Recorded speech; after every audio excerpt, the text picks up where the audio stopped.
C'est comme si Dieu est mort. Amen. Amen. Mais alors que vous avez choisi de venir adorer Dieu, vous avez donné gloire à Dieu. Amen. Amen. Et Dieu vous le rendra au centuple. Alors ce matin, nous voulons lire la parole de Dieu dans le livre de Ruth. Alors le message de ce matin ne sera pas très long. J'ai intitulé ce message « La foi d'une Moabite ». Amen. Ce message a pour but d'encourager quelqu'un qui est désespéré ce matin. Ce message est pour toi qui voit toutes les issues fermées, qui pense qu'il n'y a plus d'espoir. Mais Dieu est capable. Et nous voulons voir cela au travers de l'histoire d'une femme moabite.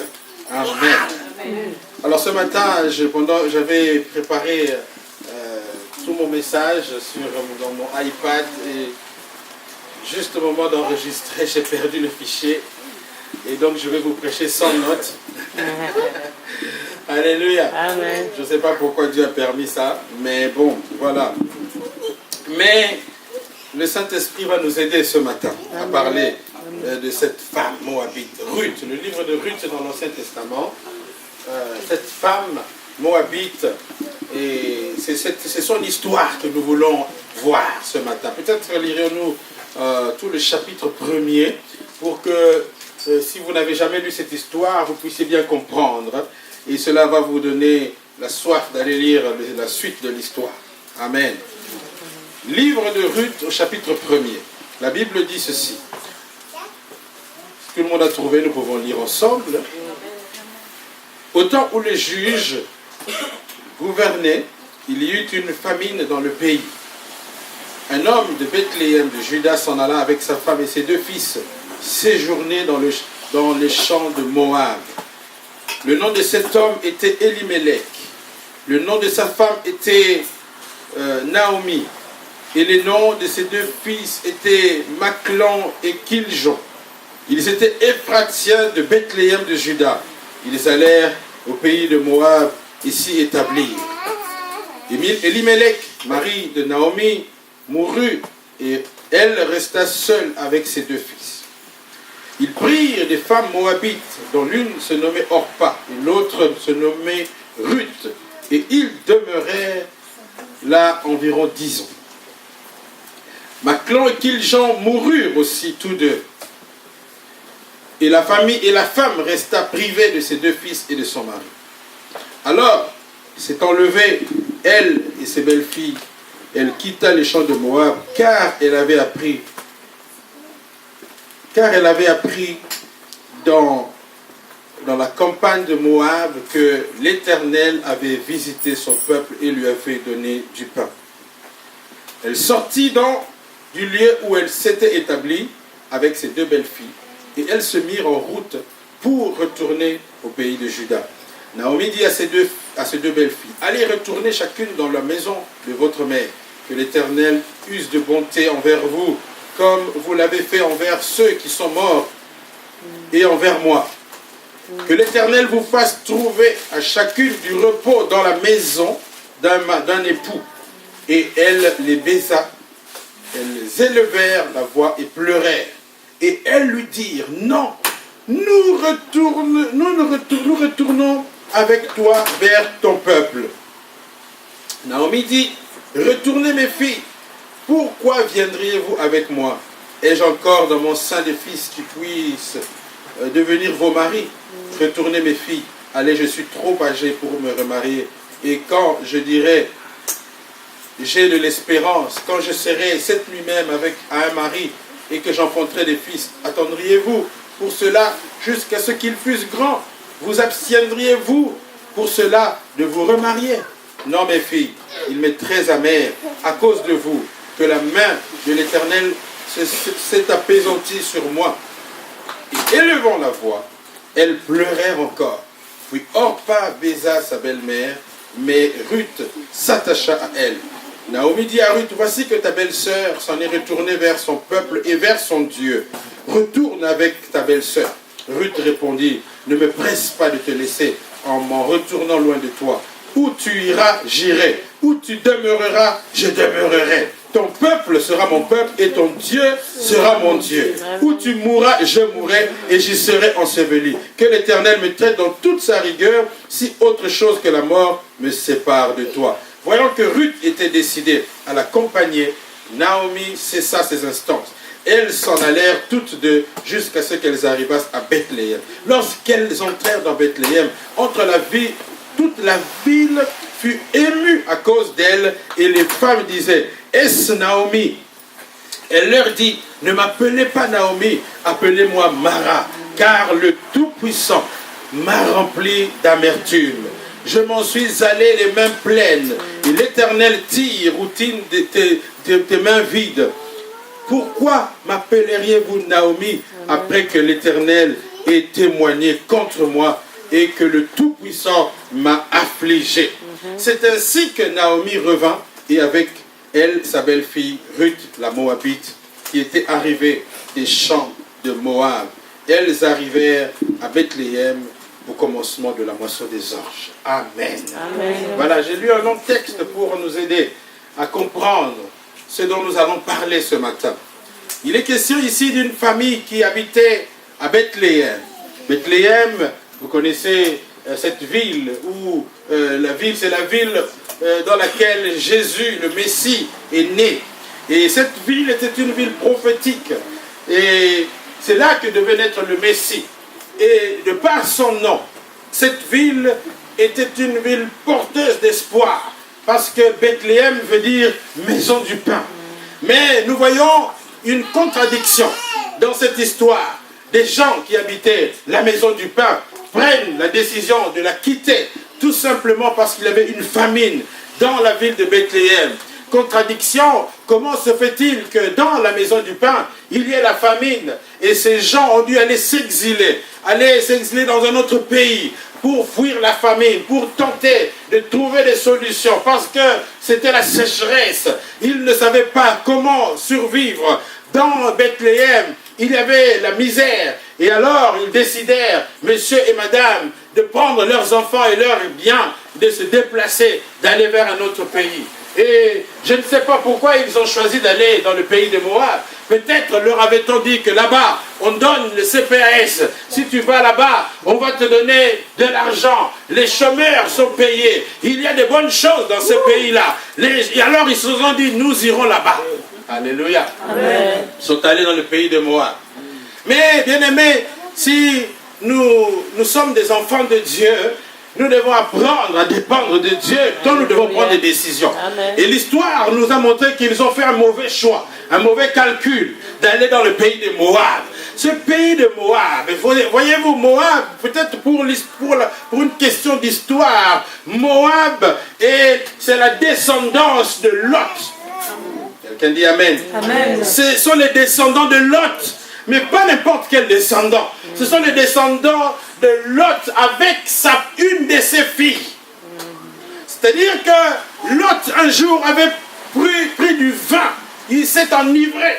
Ah, aux amateurs de vin. Prenez garde à vous. Amen. Lot, après avoir pris du vin, il s'est enivré. Amen. Voyez-vous, je ne suis pas contre le vin. Vous savez que si vous allez prêcher chez les Français et que vous condamnez le vin, je crois qu'on va vous chasser de l'église. Parce que c'est dans leur culture. Ils prennent du vin. Mais peut-être pour une petite histoire, on m'a raconté qu'un pasteur français, il y a une église en France où on a interdit aux pasteurs de prendre du vin carrément. Même si c'est dans leur culture. Parce que un pasteur faisait des visites et les femmes de pasteurs sont allées voir les évêques pour dire qu'il faut arrêter cette histoire de prendre le vin chez les pasteurs parce que ça ne va plus avec nos maris. Quand ils vont faire des visites pastorales, comme chez les Français, c'est dans leur culture, ils prennent toujours du vin à table. Quand ils arrivent, on leur sert du vin. S'il avait 10 familles à les visiter, donc dans 10 familles, il va prendre 10 verres de vin. Et après avoir, à la dernière visite, quand le pasteur rentre à la maison, il est complètement ivre. Alors les femmes des pasteurs ont dit non. Ils sont allés voir leurs évêques et dit non. Chez eux, il faut arrêter ça parce que ça ne va pas. Alléluia. Amen. Bon, la Bible ne dit pas qu'il ne faut pas prendre du vin, mais elle me dit ne vous enivrez pas de vin. Amen. Amen. Car c'est de la débauche. Mais soyez au contraire remplis du Saint-Esprit. Si vous êtes capable de ne pas vous enivrer, je vous dis, ok, prenez votre vin, mais en tout cas, sachez votre limite. Amen. Et si vous sentez que vous n'êtes pas capable, ne prenez pas. Amen. Alléluia. Amen. Bon, quelqu'un m'a dit, mais maintenant, commence à voir la limite, parce que quand tu bois, ça devient bon. L'appétit vient en mangeant. En tout cas, je vous laisse le soin avec votre Saint-Esprit de faire ce que vous pensez être bon. Amen. Alléluia. Amen. Gloire à Dieu. Mais en tout cas, ce qui s'est passé, c'est que l'autre avait pris beaucoup de vin ce jour-là. Et d'ailleurs, c'est quand ils ont quitté, comment ce pays-là bizarre, Sodome et Gomorrhe, ils se sont installés dans une plaine où il n'y avait pas d'hommes. Il n'y avait pas d'hommes qui pouvaient les épouser, ces filles-là. Puisque leur mère était devenue une statue de sainte. Mais il n'y avait pas d'homme pour épouser ces filles-là. Alors, une de ces filles a eu une idée machiavélique, hautement diabolique, démoniaque, satanique, je ne sais pas comment, de dire à sa sœur, enivrons notre père de vin, donnons-lui du vin, et allons avec lui. Il ne se rendra même pas compte. Et alors, nous pourrons aussi avoir des enfants. Quelle idée de sorcellerie. Mais ce qui retient mon attention dans cette histoire, c'est de dire que ils connaissaient la faiblesse de leur papa. Ils savaient que si tu lui donnes du vin, papa, il est foutu. Donc le diable, il va nous attaquer dans nos faiblesses qu'il connaît. Alléluia. Et c'est là que ces filles ont eu des relations avec leur père, s'il vous plaît. Quelle abomination! Donc, les enfants qui sont nés de cette relation illicite, c'était Ammon et Moab. Et donc, leurs descendants, ce sont les Ammonites et les Moabites. Mais voyez-vous, c'est une relation illicite, interdite. Il y a de ces relations-là qui sont interdites, qui amènent la malédiction. Amen. Ça, on appelle ça l'inceste. Amen. Et c'est l'inceste, c'est une source de malédiction. Voyez-vous, dans certaines familles, les gens se marient entre cousins et cousines. Inceste, source de malédiction. Amen. Et beaucoup de gens ont eu des relations sexuelles avec des membres de leur famille. Inceste, ça attire la malédiction. Amen. Parfois, quand vous vous retrouvez en famille, les cousins et les cousines se mélangent. Il faut être vigilant, les parents. Quand les cousins et les cousines sont ensemble, il y a beaucoup de dangers, il faut faire attention. Amen. Et ça attire la malédiction. Quelqu'un n'a pas dit Amen. Amen. Et donc, les Moabites sont nés de cette relation-là. Et Elimelech et Naomi et leurs enfants sont allés vivre maintenant dans le pays de Moab. Alléluia. Amen. Ils sont allés s'installer là-bas, dans ce pays où les habitants étaient des descendants d'un ancêtre qui est dans la malédiction. La Bible dit que Dieu punit l'iniquité des pères sur les enfants jusqu'à la 3e et à la 4e génération. Et il fait miséricorde à ceux qui lèvent jusqu'à 1000 générations. Amen. Mais si vous avez un ancêtre qui était dans la sorcellerie, vous pouvez subir des envoûtements sans que vous n'ayez commis quelque chose de grave. Vous pouvez souffrir parce que vous avez simplement une grand-mère qui était dans la sorcellerie, qui a commis des actes abominables et vous souffrez. Mais il y a beaucoup de gens qui sont nés d'une relation illicite. Votre arrière-grand-père s'était marié avec sa tante et ils ont conçu vos parents. La malédiction vous poursuit. Amen. Et parfois vous ne comprenez pas d'où viennent certaines maladies dont vous souffrez. De certaines maladies héréditaires sont issues d'une relation illicite quelque part. Amen. Et les Moabites étaient ces descendants-là de Lot qui avait commis une abomination avec ses enfants. Et Elimelech est allé vivre là-bas. Bien-aimé, avant d'aller quelque part, dans n'importe quel pays, si vous êtes un enfant de Dieu, prenez soin de demander à Dieu. Une des premières leçons que nous tirons de cette histoire, c'est que nous devons dépendre de Dieu. Nous devons demander à Dieu son avis avant de prendre des grandes décisions dans notre vie. Dans quel pays vais-je aller m'installer? Ah, parce qu'on est en Belgique, ça ne va plus. Alors, nous devons aller au Canada. Comme il y a des gens qui vont au Canada, là-bas, il fait moins 80 degrés. Moi, je n'irai jamais au Canada. Alors, comme on a dit qu'au Canada, on donne beaucoup de CPS, tout le monde veut aller au Canada. On donne Mukanda là-bas, c'est bon. Tout le monde va là-bas. Mais peut-être que toi, ce n'est pas le territoire que Dieu a préparé pour toi. Il faut que tu saches que ta situation n'est pas la situation de tout le monde. Tu es une exception de Dieu. Tu es un homme, une femme spéciale. Ta destinée, elle est spéciale. Elle est déterminée par Dieu. Elle n'est pas déterminée par la société, ni par ce que les uns et les autres ont dit. Ta bénédiction viendra de Dieu. La Bible ne dit-elle pas que c'est la bénédiction de l'Éternel qui enrichit et il ne la fait suivre d'aucun chagrin. C'est la bénédiction de l'Éternel qui enrichit, bien-aimé. Ce n'est pas un pays qui va t'enrichir. Au Roboraté parce que tu es en Belgique. C'est parce que la main de Dieu est sur toi. Tu vas réussir. Non pas parce que tu es en Allemagne. Non pas parce que tu es en Europe. Même si tu es en Europe, si Dieu n'est pas avec toi, tu peux ne pas réussir non plus. Il y a beaucoup de gens qui vivent en Europe, mais qui sont misérables. Les clochards. Est-ce que vous n'avez jamais vu des clochards en Belgique? Pourquoi est-ce qu'il y a des clochards en Belgique si c'est vraiment un pays où tout le monde doit réussir? C'est une question de bénédiction de Dieu. Amen. Alléluia. Tu peux par contre aller même vivre en Irak et être prospère. Si Dieu est avec toi, qui sera contre toi? Tu peux vivre au Congo. Bien aimé, tout le monde n'est pas destiné à venir vivre en Europe. Même les gens, il y a des gens qui vivent au Congo qui sont 10 000 fois mieux que ceux qui vivent en Belgique. Alléluia. Parce qu'ils ont la grâce de Dieu avec eux. Tout dépend de la grâce de Dieu. Alléluia. Bien aimé, ces gens sont allés vivre dans le pays de Moab sans consulter Dieu. Ils ont pris une décision pressée par les problèmes. Je me souviens de Isaac, lorsqu'il était dans ce pays de Guérar et qu'il y avait la famine, il a pris la décision de descendre en Égypte.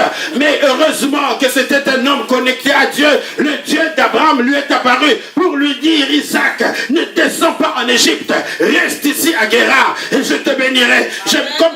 Il lui a répété les mêmes promesses qu'il avait répétées à son père Abraham. Il lui a dit: ces paroles sont aussi pour toi. Alors la Bible dit que Isaac sema cette année-là et il récolta au centuple. Amen. Alléluia. Il était dans le pays où il y avait la famine, mais Dieu lui a dit de ne pas partir. Mais Elimelech, il n'a pas eu cette grâce-là d'entendre, de voir le Dieu d'Abraham. Je pense qu'il a même peut-être que Dieu, parce que Dieu parle tantôt d'une manière, tantôt d'une autre. Je ne sais pas s'il y avait un sacrificateur qui lui a dit: mais ne pars pas trop vite, reste encore un peu, qu'on cherche des solutions. Il a dit: non. Piakaboué, ça ne va pas. Moi, je ne peux pas rester dans un pays de piacature comme ça. Il faut que j'aille. On m'a dit qu'à Moab, là-bas, ça donne bien. Alors nous irons là-bas. Ils sont allés là-bas. Mais voyez le résultat 10 ans après. Naomi a perdu son mari. Et les enfants sont allés se marier aussi avec des Moabites.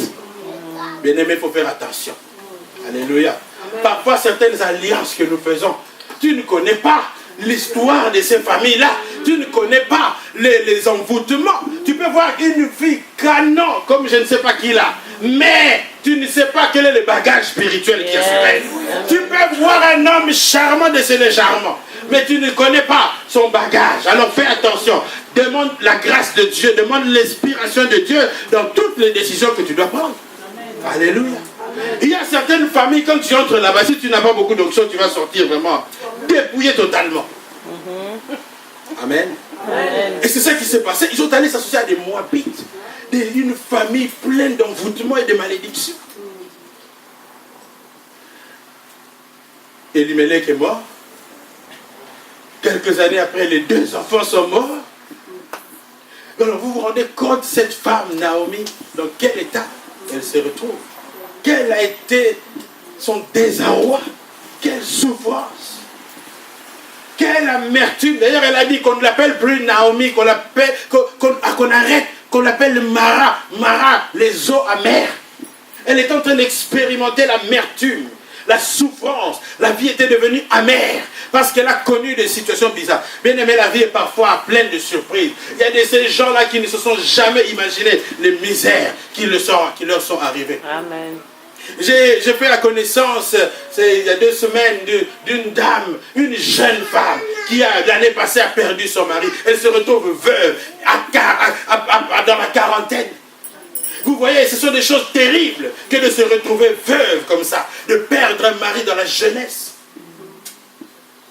Oh, je connais encore une autre sœur qui a perdu son mari dans la fraîcheur de sa jeunesse. Mais ça l'a rendue amère.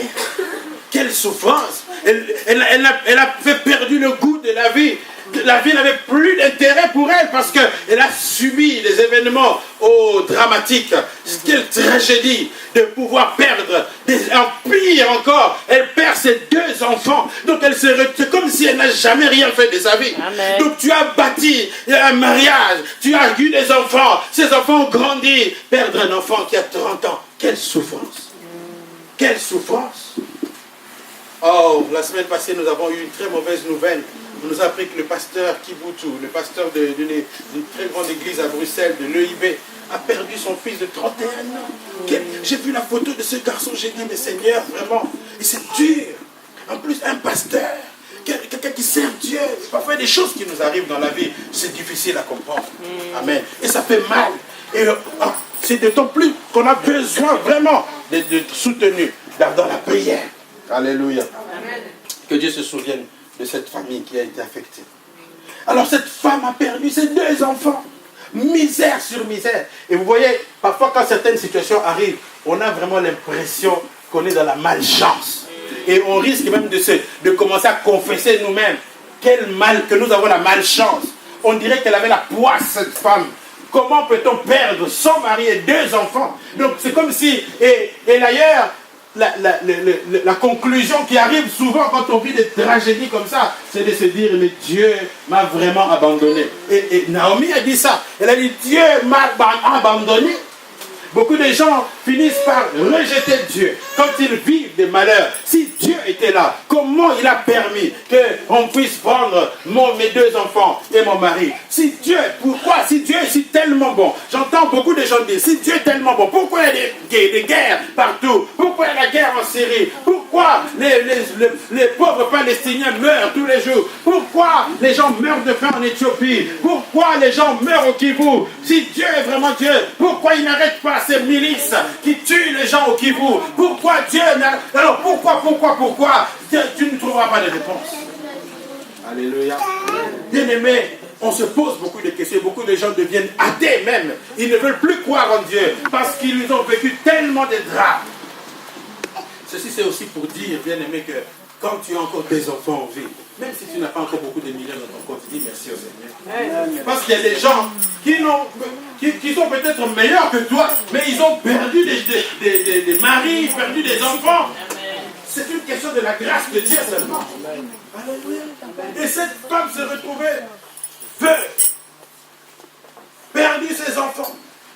Elle s'est retrouvée vide, les mains vides. Les mains vides. Et alors, elle a commencé à se plaindre, car l'amertume était dans son cœur. Mais elle a fait quelque chose de très bien. C'est que, un beau jour, elle a entendu parler de la restauration de Bethléem. On lui a dit que Dieu a visité Bethléem. Dieu a visité Bethléem. Et alors, elle s'est décidée de retourner à Bethléem. La deuxième leçon que nous voulons tirer de cette histoire, c'est de se dire que, bien aimé, il n'est jamais trop tard pour se repentir, de reconnaître ses erreurs et ses mauvais choix et de retourner dans le bon choix. Amen. Voyez-vous, Bethléem, c'était le synonyme de l'église, du royaume de Dieu, le royaume de la maison du pain. Normalement, l'église, c'est la maison du pain. La maison qui doit fournir le pain de vie à toute personne. C'est l'église qui doit fournir. Mais parfois, nous voyons aussi que l'église devient une source de tourment. Parfois, l'église déçoit les gens aussi. Parfois, l'église décourage les gens même à croire en Dieu. Alors que c'est là la maison du pain. Parfois, certaines personnes arrêtent de prier Dieu à cause de la déception qu'ils ont expérimentée dans les églises. À cause de la déception qu'ils ont expérimentée même chez les hommes de Dieu. Beaucoup de gens sont déçus par les pasteurs, beaucoup de gens sont déçus par les frères et les sœurs. Alors ils se disent à quoi bon prier? Ils décident d'arrêter de prier. Ils quittent la maison du pain pour retourner dans le monde. Mais bien aimés, ne faites jamais cette erreur-là. Même si on vous a déçu, même si les églises déçoivent aujourd'hui, mais Dieu ne déçoit jamais. Dieu ne peut pas te décevoir. Amen. Alors ne quitte pas Dieu à cause de ce qu'un homme a fait ou a dit. N'abandonne pas ta foi parce qu'il y a telle sœur qui a fait telle et telle chose. Bien aimé, ce n'est pas l'église qui va vous sauver. Ce ne sont pas les frères et les sœurs qui vont vous amener dans le royaume de Dieu. C'est votre foi en Jésus-Christ, votre relation avec Jésus. C'est ça qui va vous donner le salut éternel. C'est ça qui vous amènera dans la victoire éternelle. Alléluia.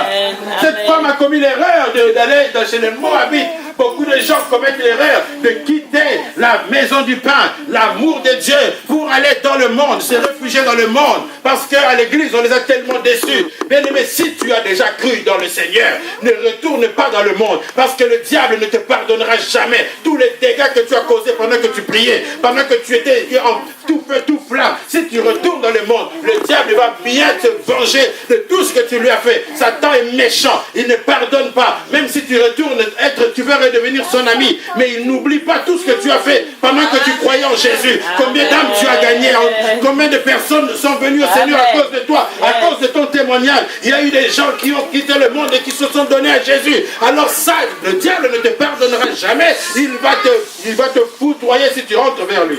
Amen. Alléluia. Amen. Et nous voyons combien Naomi a perdu. Elle s'est retrouvée veuve, sans enfant. Mais elle a pris la décision de retourner à Bethléem. La repentance.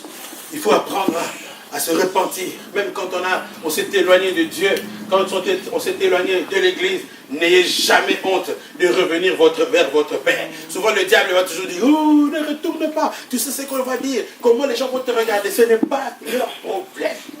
Alléluia. À l'église, on vient chacun pour soi. Pour Dieu. Alléluia.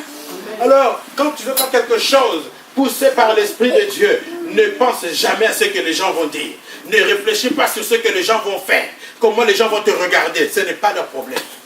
Et on s'en fout, excusez-moi. Mais il ne faut pas se préoccuper de ce du qu'en dira-t-on. Il faut penser d'abord à soi-même. Vous savez que les gens, même dans les églises, les gens ils ont toujours des sortes de commentateurs. Quand tu veux faire quelque chose pour Dieu, ils seront d'abord les premiers à te décourager. Regardez quand c'était Bartimée, je crois. Quand Bartimée voulait crier à Jésus, Jésus, fils de David, sauve-moi. Les gens disaient, tais-toi un peu, il arrête d'importuner le maître. Mais après, on lui a dit, il t'appelle, bon courage, viens. Les gens sont toujours comme ça. Ils ont double langage. Tantôt ils vont te décourager, tantôt ils vont t'encourager. Maintenant, toi, sois toujours ferme dans tes convictions avec Dieu. Alléluia. Amen. Naomi a pris la décision de retourner à Bethléem. Et nous voyons qu'elle avait deux belles filles, Orpa et Ruth. Ces deux belles filles étaient attachées à Naomi. Parce que nous voyons que bien que leur mari soit décédé, ces deux femmes sont restées avec leur belle-mère. Moi, je crois qu'elle était quand même une bonne belle-mère. Pour que les belles filles puissent s'attacher à elle. Parce que si elle était méchante et mauvaise, dès que le mari, dès que le deuil se finit, bye bye, belle-mère. C'est ça qu'on allait lui dire. Amen. Il y a beaucoup, je ne comprends pas. Il y a un esprit qui attaque beaucoup les belles-mères. Elles sont parfois d'une méchanceté incroyable. Avec les femmes de leurs enfants. Je ne comprends pas pourquoi certaines belles-mères sont méchantes vis-à-vis de leurs belles-filles. Mais normalement, si vous êtes une belle-mère, vous devez considérer les femmes et les maris de vos enfants comme vos enfants. Alléluia. Amen. Ils sont vos enfants. Ce ne sont pas vos ennemis. Mais les mamans ont toujours l'impression qu'on leur a arraché leurs garçons. Alors, elles ne sont pas tellement en amitié avec les femmes de leurs garçons. Et il y a toujours une bagarre entre les belles filles et les belles mères. Mais Ruth, elle était différente. Elle était une maman aimante. Elle était très cool avec les belles filles. Amen. Et nous voyons que les belles filles lui sont restées attachées. Mais il faut avoir un bon cœur. Je ne redirai jamais assez. Toujours avoir un bon cœur. Et soyez bien avec les gens. Parce que vous ne savez pas ce que ça va vous donner un jour. Amen. Alléluia. Amen. Soyez toujours bien avec les gens. Si. Tu ne sais pas ce que demain va apporter. Ruth était restée attachée à sa belle-mère. Orpa également.